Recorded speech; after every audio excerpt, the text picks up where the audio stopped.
নমস্কার বন্ধুরা, স্বাগত জানাচ্ছি বানানি কিচেনে। আজকে আমি ডুমুর রান্না করব। এই জন্য এই যে গাছ থেকে ডুমুর পেড়ে নিয়ে আসলাম। তো আমি ডুমুরগুলো রান্না করবো আজকে। এই ছোটো কাঁকড়া বেছে রেখেছি, এই ছোটো কাঁকড়া দিয়ে। আর এই ডুমুরে কিন্তু এই ছোটো কাঁকড়া বা চিংড়ি মাছ রান্না করলে খুব খেতে ভালো লাগে। তো আমি কীভাবে রান্না করি আপনারা দেখেন। আর সাথে থাকবে এই যে ঘাটকোল তুলে এনেছি বাগান থেকে, ঘাটকোল আর ছোটো কাঁকড়া ভাজি। তো আমি প্রথমে এই ডুমুরগুলো কেটে নেব।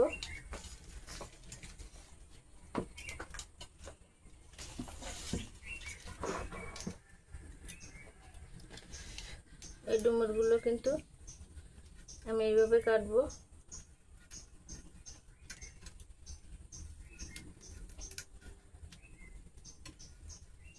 এইভাবে এই যে বিচির গাড়া থেকে চালটা ছেড়ে নিলাম, এই বিচিটা এইভাবে আমি ফেলে দেবো। এইভাবেই আমার কাছে সহজ মনে হয়, আমি এইভাবেই কাটি।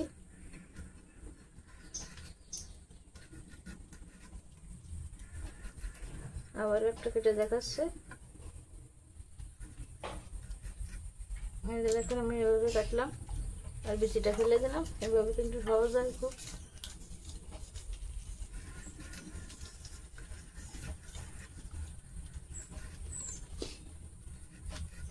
আমি সব ডুমুরগুলো কিন্তু এখন এইভাবে কাটবো, কাঠগুলো কেটে নেব। আর এই ডুমুরগুলো কেটে কেটে কিন্তু আমি জলের ভিতরে রাখছি।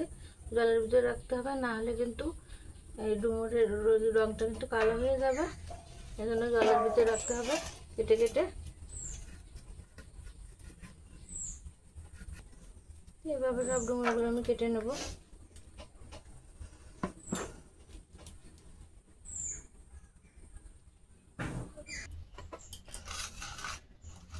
আমি ডুমুরগুলো সব কেটে নিয়েছি, সাথে আমি দুটো আলু কেটে দিয়েছি। যে ডুমুর আর আলু রান্না করব। আর ডুমুর আর আলু রান্না করতে করতে আমি কাঠকলগুলো তখন কাটবো।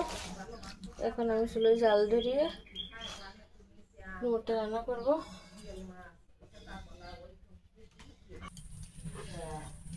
চুলোয় জাল ধরিয়ে আমি কড়াই দিয়ে দিলাম। কড়াইতে আমি এখন তেল দিয়ে দেবো।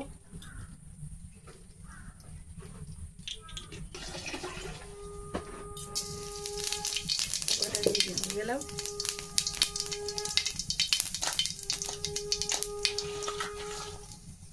আমি কাঁকড়াগুলো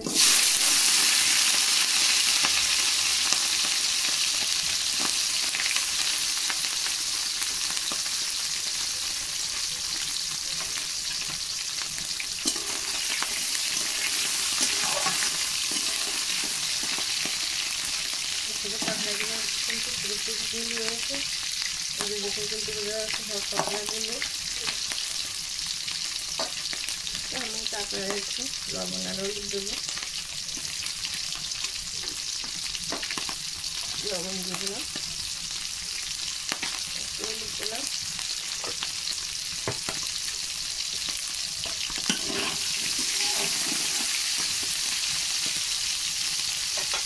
কাঁকড়ার পরে আমরা এখানে ডুমুরগুলো দিয়ে দেবো।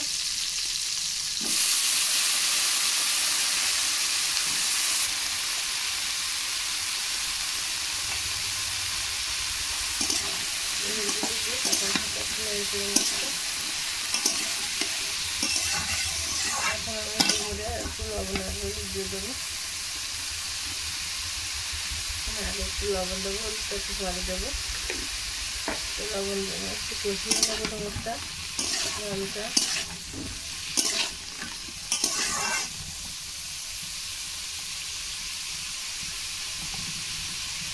ডুমুরে কিন্তু আমি কোনো পেঁয়াজ রসুন দেবো না, পেঁয়াজ রসুন ছাড়াই রান্না করবো।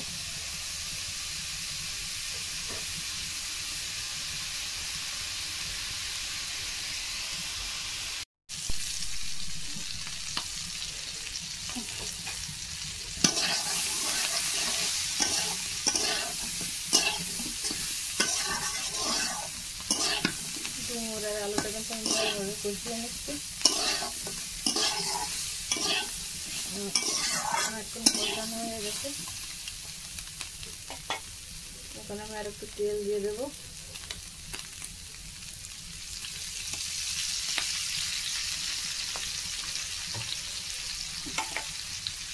এখন কাঁচা জল দিয়ে দেবো।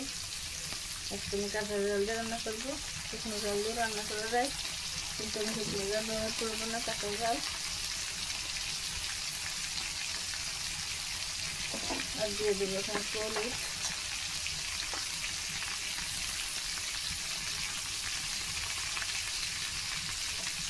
হলুদটা আগে দিলে পুড়ে যায়, এখানে পরের জন্য একটু কষানো হয়ে গেলে সেই হলুদটা দিয়ে দিলাম।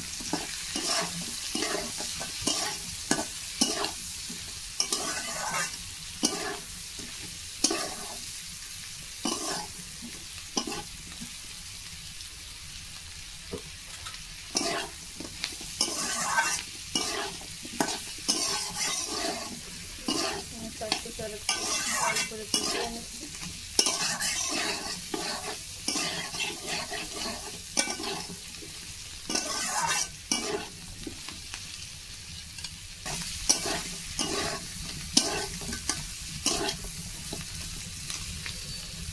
আমি এখন এর ভিতরে জল দিয়ে দেবো পরিমাণ মতো।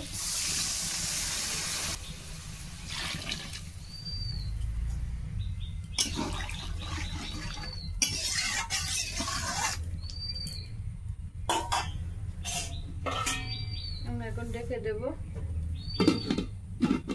ঢেকে থাক, ডুমুরের আলুটা একটু নরম হোক। আমি এদিকে গাঁটকলটা কেটে নেবো। এখন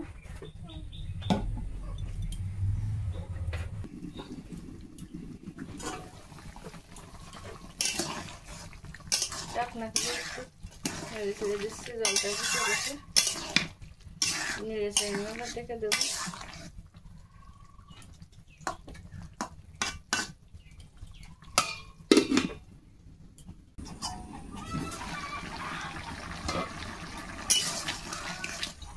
ঝোলটা কিন্তু অনেক কমে গেছে, ডুমুরটা নরম হয়ে গেছে, আলু নরম হয়ে গেছে, তরকারি কিন্তু অনেকটা শেষের দিকে।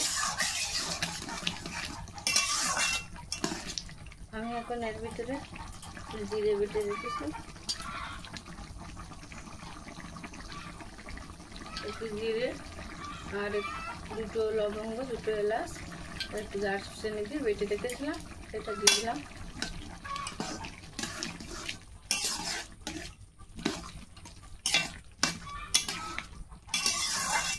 পেঁয়াজ রসুন ছাড়া একদম রান্না করে খেয়ে দিলাম কেমন লাগে।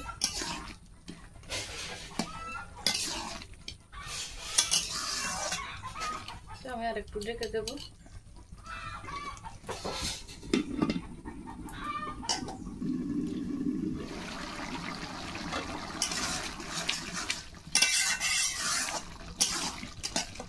আমার ডুমুর করে রান্না কিন্তু হয়ে গেছে। এখন আমি নামাবো। নামানোর আগে আমি হালকা একটু উপরে ধনে গুঁড়ো ছড়িয়ে দেবো। ধনেটা আমার গুঁড়ো করা ছিল, উপরে আরও একটু ধনের গুঁড়ো দিয়ে দিলাম, দিয়ে একটু নেড়ে ছেড়ে দিলাম।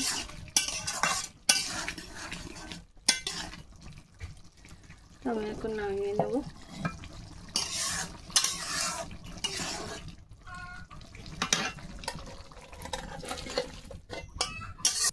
ডুমুরটা কিন্তু রান্না করা হয়ে গেছে।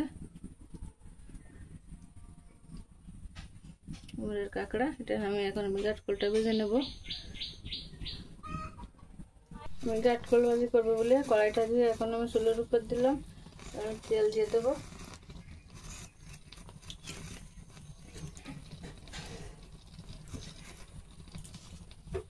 তেল গরম হয়ে গেছে, এখন কাঁকড়াগুলো দিয়ে ভেজে নেব।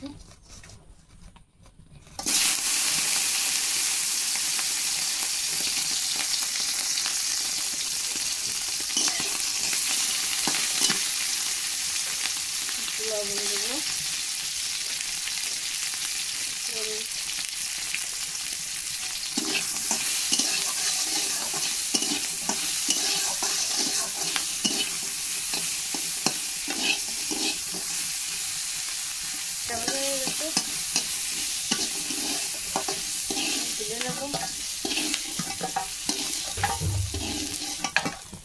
কাঠকলগুলো দিয়ে দেবো।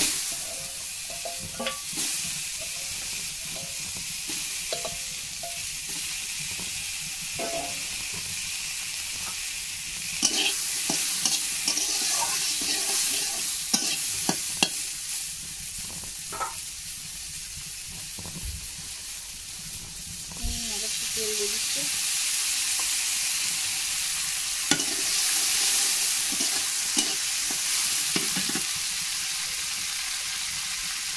লবণ দিয়ে দিলাম,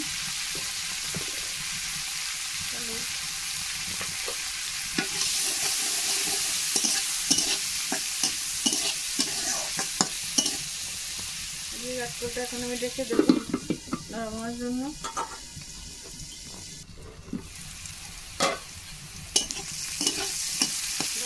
কাঠকলটা একটু নেড়ে ফেলে দিচ্ছি।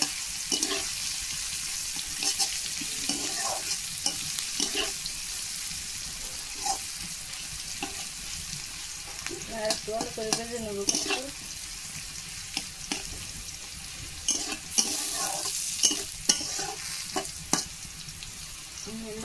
আর একটু দেখা দেবো, আর একটু নরম হয়ে যাক।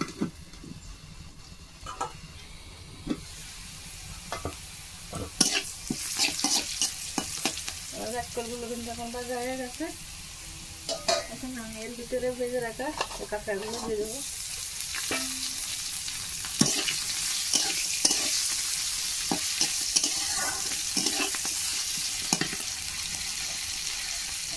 আর আমি কিছু পেঁয়াজ কুচি করে দিচ্ছি আর কাঁচাটা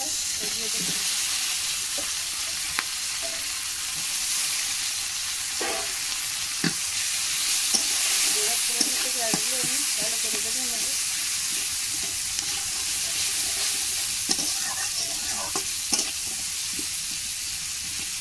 এখন আমি বেশি পেঁয়াজ দিয়েছি, আর একটু লবণ লাগবে।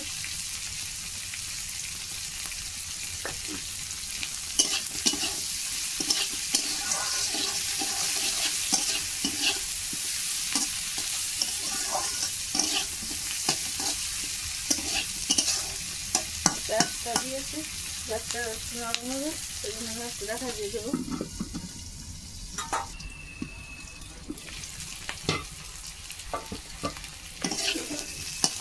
কাঠকলটা ভাজা হয়ে গেছে, পেঁয়াজটা ভাজা হয়ে গেছে, এখন আমি নামিয়ে নেব।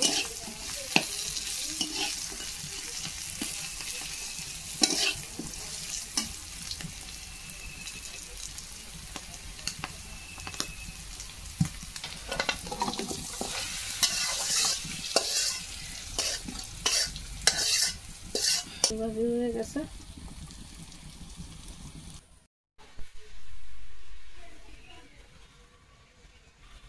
বন্ধুরা, আমার এই দুটো ভাজি কিন্তু রান্না করা হয়ে গেছে। যে আমি আগে রান্না করেছিলাম ডুমুর আর ছোটো কাঁকড়া, আর যে পরে ঘাটকল আর ছোটো কাঁকড়া ভাজি করেছি। তো আমার এই রেসিপি দুটো যারা দেখলেন, নতুন বন্ধুরা যদি দেখে থাকেন তারা সাবস্ক্রাইব করে আমার পাশে থাকবেন। আর পুরনো বন্ধুদের তো ধন্যবাদ, তারা আগে আমাকে সাবস্ক্রাইব করে আমার পাশে আসেন, তাদেরকে অসংখ্য ধন্যবাদ জানাচ্ছি। তো আপনারা বাড়িতে একদিন এভাবে এই ডুমুর আমি যেভাবে পেঁয়াজ রসুন ছাড়া রান্না করলাম, এবার রান্না করে খেয়ে দেখবেন, সত্যি কিন্তু খুব ভালো লাগে। তো এরকম নতুন নতুন ভিডিও পেতে পাশে টাকা বেল আইকনটি বাজিয়ে দেবেন, আর সবসময় আমার পাশে থাকবেন সেই কামনা করছি সবার কাছ থেকে। তো দেখা হবে পরবর্তী এরকম নতুন কোনো ভিডিও নিয়ে। ধন্যবাদ সবাইকে, ভালো থাকবেন সবাই সবসময় সেই কামনাই করি। টাটা সবাইকে।